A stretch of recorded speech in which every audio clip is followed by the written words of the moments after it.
Hello दोस्तों, नमस्कार। कमल coachings में आपका स्वागत है। और आज हम फिर आधुनिक भारत के कुछ महत्वपूर्ण सवालों पर चर्चा करने वाले हैं। क्वेश्चन नंबर पहला, भारत में ब्रिटिश उपनिवेश की नींव किस युद्ध के बाद पड़ी? तो इसका आंसर डी होगा, प्लासी का युद्ध। देखो 1757 ईस्वी में प्लासी के युद्ध के बाद भारत में ब्रिटिश उपनिवेश की नींव पड़ी, जिसका प्रारंभिक उद्देश्य यहाँ के उन संसाधनों को कब्जे में लेना था जिससे कच्चा माल प्राप्त कर इंग्लैंड के बाज़ारों में बेचा जा सके। तो ये काफ़ी महत्वपूर्ण सवाल है, ठीक है, इसको याद कर लेना।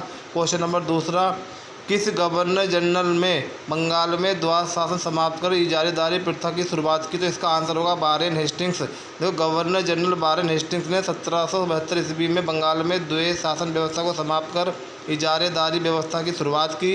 इस व्यवस्था के अंतर्गत जिले के भू क्षेत्र से राजस्व वसूली की जिम्मेदारी कंपनी उसे सौंपती थी, जो सबसे अधिक बोली लगाता था। यह व्यवस्था 5 वर्ष के लिए प्राप्त होती थी। तो ये क्वेश्चन भी आपका बहुत महत्वपूर्ण है। क्वेश्चन नंबर तीसरा, स्थायी बंदोबस्त प्रथा के अंतर्गत ब्रिटिश भारत का कितने प्रतिशत भूभाग आता था? इसका आंसर सी होगा, 19।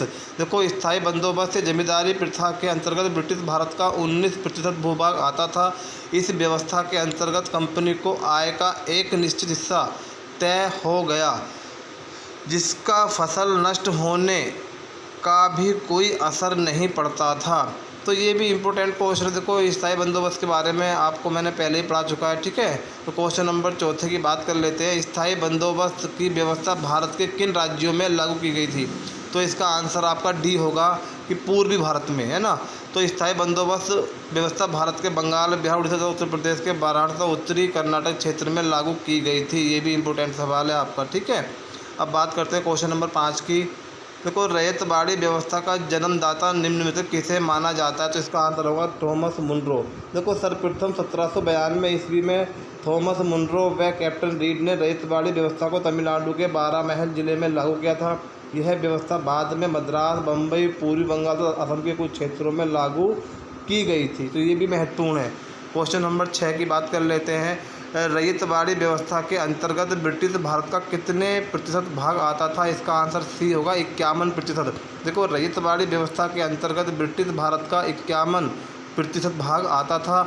इस व्यवस्था के अंतर्गत कृषक ही भूस्वामी होता था, जो सीधे कंपनी को भूमि की उपज का 55 से 33% के बीच लगान कंपनी को अदा करता था। क्वेश्चन नंबर 7 की बात कर लेते हैं। महालवाड़ी व्यवस्था के अंतर्गत ब्रिटिश भारत का कितने % भाग आता था? इसका आंसर 30%। देखो महालवाड़ी व्यवस्था के अंतर्गत ब्रिटिश भारत का 30% भाग आता था। यह व्यवस्था भारत के आगरा, अवध प्रांत तथा पंजाब के कुछ हिस्सों में लागू थी। इस व्यवस्था में भू राजस्व का निर्धारण महल या समूचे गांव के उत्पादन के आधार पर किया जाता था। तो ये भी महत्वपूर्ण क्वेश्चन है। तो अब बात करते हैं क्वेश्चन नंबर 8 की। किस चार्टर अधिनियम के अंतर्गत कंपनी के व्यापारिक अधिकार को समाप्त कर दिया गया था? इसका आंसर होगा बी, चार्टर अधिनियम 1833। ठीक है। देखो अंग्रेजों के यूरोपीय व्यापार बंद होने के कारण से कंपनी के व्यापारिक अधिकार को समाप्त करने के लिए 1813 ईस्वी का चार्टर अधिनियम लाया गया। इसके द्वारा कंपनी के व्यापारिक अधिकार के एकाधिकार को समाप्त कर दिया गया। यद्यपि उसका चीनी तथा चाय के व्यापार पर एकाधिकार चलता रहा। ठीक। क्वेश्चन नंबर 9 की बात कर लेते हैं। भारत में रेलवे लाइन का सर्वाधिक विकास किस गवर्नर जनरल के शासनकाल में हुआ? इसका आंसर होगा बी, लॉर्ड कर्जन। देखो भारत में अंग्रेजों द्वारा रेल निर्माण का मुख्य उद्देश्य भारत के कच्चे माल को देश के अंदर के हिस्सों से बंदरगाह तक ले जाना था। प्रथम रेल लाइन बम्बई से ठाणे के बीच 1853 ईस्वी में गवर्नर जनरल लॉर्ड डलहौजी के शासनकाल में शुरू हुई, जबकि भारत में सर्वाधिक रेलवे लाइन का विस्तार लॉर्ड कर्जन के कार्यकाल में हुआ। ठीक है, इंपॉर्टेंट क्वेश्चन है। क्वेश्चन नंबर 10, निम्नलिखित में से कौन सा कथन असत्य है? तो पहले बात कर लेते हैं, बी इसका आंसर होगा। भारत में पहली जूट मिल 1955 ईस्वी में सूरत में स्थापित हुई। ये गलत आंसर है। देखो बंगाल के सिरसा नामक स्थान पर भारत की पहली जूट मिल की स्थापना 1855 ईस्वी को की गई थी। और बाकी जितने भी कथन हैं वो सारे के सारे कथन सत्य हैं। ठीक है। क्वेश्चन नंबर 11 की बात कर लेते हैं। भारत में प्रथम राष्ट्रवादी नेता कौन था जिन्होंने सबसे पहले प्रति व्यक्ति आय का पता लगाया? इसका आंसर होगा बी, दादा भाई नौरोजी। देखो, दादा भाई नौरोजी प्रति व्यक्ति आय का अनुमान लगाने वाले पहले भारतीय राष्ट्रवादी नेता माने जाते हैं।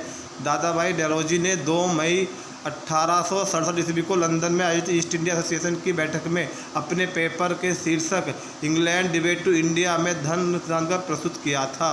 तो ये इंपॉर्टेंट क्वेश्चन है ये भी, ठीक है। क्वेश्चन नंबर 12, दादा भाई नौरोजी ने किस पुस्तक में धन बहिर्गमन सिद्धांत की व्याख्या की? तो इसका आंसर होगा C, poverty and un British rule in India.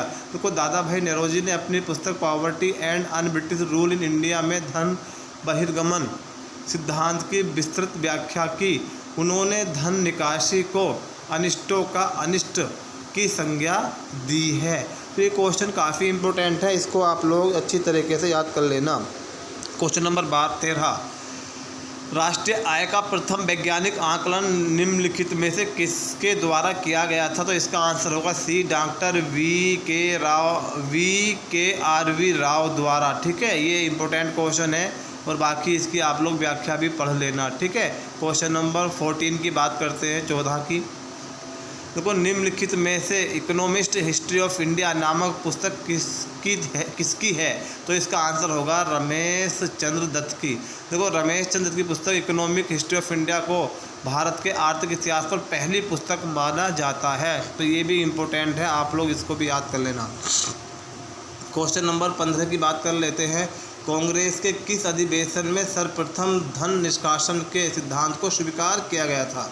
इसका आंसर होगा बी, कलकत्ता अधिवेशन 1896 ईस्वी। देखो, 1896 ईस्वी के कांग्रेस कलकत्ता अधिवेशन में सर्वप्रथम धन निष्कासन के सिद्धांत को स्वीकार किया गया।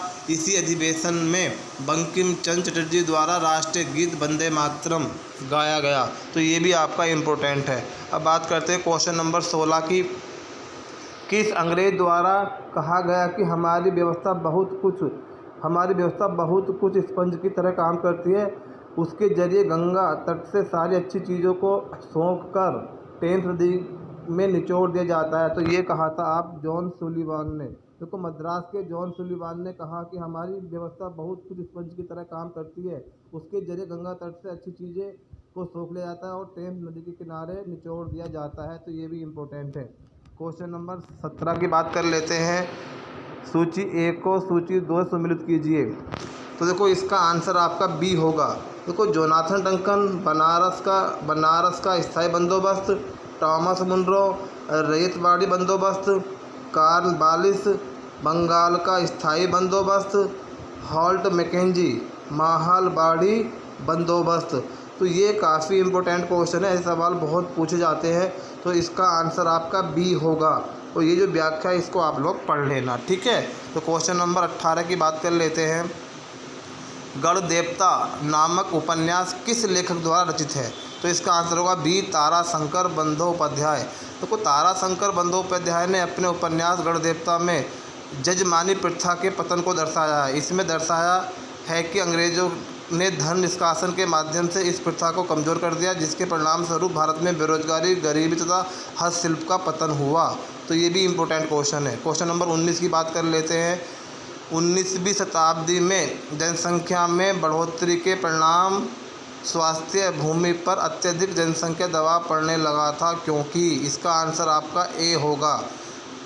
ठीक है, देखो, अनौद्योगिकरण के कारण भारतीय अर्थव्यवस्था कृषि पर अधिकारिक निर्भर होने लगी। भारतीय उद्योग धंधों का ह्रास हो गया, जिसके कारण कृषि पर दबाव बढ़ा, लेकिन जिरा मात्रा में उत्पादन चाहिए था उतना उत्पादन नहीं हो सका। तो ये इंपॉर्टेंट है। क्वेश्चन नंबर 20, सम्मिलित 1 को सम्मिलित 2 के साथ कीजिए। ठीक है, इसका आंसर आपका सी है। देखो, अवध किराया कानून 1921 में बना, आगरा काश्तकारी अधिनियम 1926 में बना, यूपी काश्तकारी अधिनियम 1936 ईस्वी में बना, बम्बई लघु संपत्ति धारक राहत अधिनियम 1938 ईस्वी में बना। तो इसका आंसर आपका होगा सी। तो ये भी इम्पोर्टेंट क्वेश्चन है आपका। ठीक है, क्वेश्चन नंबर 21 की बात कर लेते हैं। निम्नलिखित संस्थाओं पर विचार कीजिए। तो इसका आंसर आपका बी है। ठीक है, द इंडियन करेंसी कमीशन 1898 ईस्वी, the royal commission on Indian finance and currency 1913 ईस्वी, दी इम्पीरियल बैंक ऑफ इंडिया 1921 ईस्वी, दी रिजर्व बैंक ऑफ इंडिया 1935 ईस्वी। इम्पोर्टेंट सवाल है, ठीक है। तो इसको आप लोग दोबारा फिर पढ़ लेना। तो इन्होंने कालानुक्रम अरेंज करवाया था, तो उसको आप लोग देख लेना, ठीक है। और अब बात कर लेते हैं क्वेश्चन नंबर 22 की। सूची 1 को सूची 2 के साथ सम्मिलित कीजिए। तो देखो इसका आंसर आपका डी होगा, D. The Indian mills association, इसका गठन 1884 ईस्वी में हुआ था। The Victoria jubilee technical institute 1888 ईस्वी में हुआ था। The Tata iron and steel company 1907 में हुआ था। दी इंडियन इंडस्ट्रियल कमीशन 1918 ईस्वी में बना था। तो इसका आंसर आपका डी है, ठीक है। क्वेश्चन नंबर 23 की बात कर लेते हैं। निम्नलिखित युग्मों में से कौन सही सुमेलित नहीं है? इसका आंसर बी होगा। देखो रेतवाड़ी बंदोबस्त बम्बई में लागू की गई थी, ठीक है। तो इसका आंसर आपका बी है। क्वेश्चन नंबर 24 की बात कर लेते हैं। निम्नलिखित में से कौन एक सही सुमेलित नहीं है? तो इसका आंसर आपका होगा सी। देखो कटनी सीमेंट की स्थापना 1915 ईस्वी में की गई थी, जबकि इसमें दे रखा 1925। तो इसका आंसर सी ठीक है, ठीक है। क्वेश्चन नंबर 25 की बात कर लेते हैं अब। निम्नलिखित ब्रिटिश अफसरों पर विचार कीजिए, इनमें से कौन मालगुजारी व्यवस्था संबंधित है? तो इसका आंसर होगा आपका सी। सी का मतलब 1 और 2। तो कॉर्नवालिस के शासनकाल में मालगुजारी व्यवस्था के तहत राजस्व वसूली बोर्ड के सदस्यों में से जेम्स ग्रांट और जॉन शोर भी थे। तो इसका आंसर आपका सी ठीक है, ठीक है। तो इसको आप लोग अच्छी तरह याद कर लेना। क्वेश्चन नंबर बात करते हैं 26 की। हिटले कमीशन का संबंध किससे था? तो ये श्रम से होगा, बी आंसर है। देखो भारत में जे.एच. हिटले की अध्यक्षता में एक श्रम आयोग का गठन 1929 ईस्वी में किया गया था। 27वां क्वेश्चन। 1866 ईस्वी में उड़ीसा में पड़ने वाले भीषण अकाल के समय गवर्नर जनरल कौन था? तो इसका आंसर होगा जॉन लॉरेंस। देखो 1866 ईस्वी के उड़ीसा में पड़ने वाले अकाल के समय वायसराय जॉन लॉरेंस था। तो इसको अच्छी तरह याद कर लेना। तो इसका आंसर आपका होगा ए, सर जॉन लॉरेंस, ठीक है। क्वेश्चन नंबर 28 की बात कर लेते हैं। किस समाचार पत्र ने कहा कि भारत में रेल का विकास एक हथकड़ी है? इसका आंसर होगा आपका बी, सहचर। देखो सहचर नामक समाचार पत्र ने कहा कि भारत में रेल का विकास एक हथकड़ी है। तो ये भी इम्पोर्टेंट क्वेश्चन है, ठीक है। अब बात करते हैं क्वेश्चन नंबर 29 की। अखिल भारतीय किसान सभा की स्थापना कब हुई? तो इसका आंसर 1936 ईस्वी। देखो 11 अप्रैल 1936 ईस्वी को लखनऊ में अखिल भारतीय किसान सभा का गठन किया गया। स्वामी सहजानंद सरस्वती ने इस सभा की अध्यक्षता तथा एन.जी. रंगा को इस सभा का महासचिव बनाया गया। तो उत्तर प्रदेश के हिसाब से काफ़ी महत्वपूर्ण सवाल है ये, ठीक है। क्वेश्चन नंबर 30 की बात कर लेते हैं अब।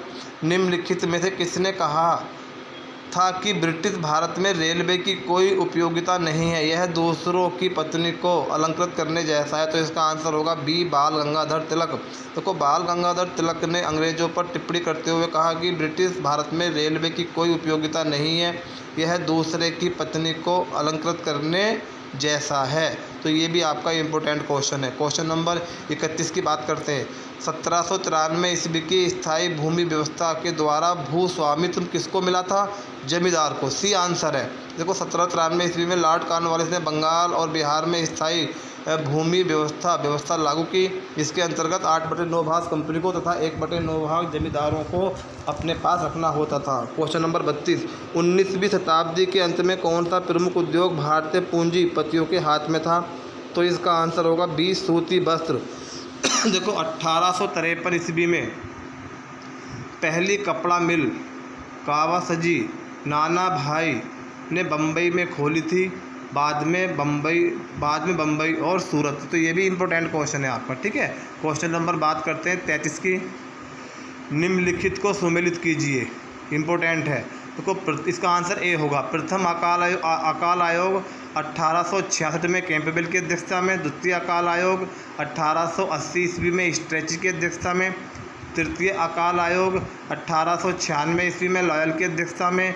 चतुर्थ अकाल आयोग 1901 ईस्वी में मैकडोनाल्ड की अध्यक्षता में। तो काफ़ी महत्वपूर्ण है ये, इसका आंसर आपका ए होगा। क्वेश्चन नंबर बात करते हैं अब 34 की। देखो ब्रिटिश सरकार किस राज्य को कामधेनु मानती थी? जिसका आंसर होगा अवध।